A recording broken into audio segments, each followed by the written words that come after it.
La darrera vegada que ens vam trobar al ple d'aquest Consell General va ser per aprovar el pressupost pel 2020.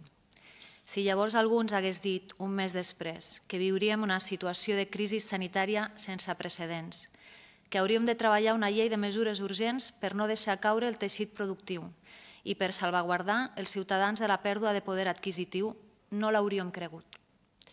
I encara l'hauríem cregut menys si ens hagués afegit que hauríem de treballar el text legislatiu confinats des de casa, amb múltiples reunions telemàtiques i, això sí, amb el treball conjunt entre el govern i les forces parlamentàries.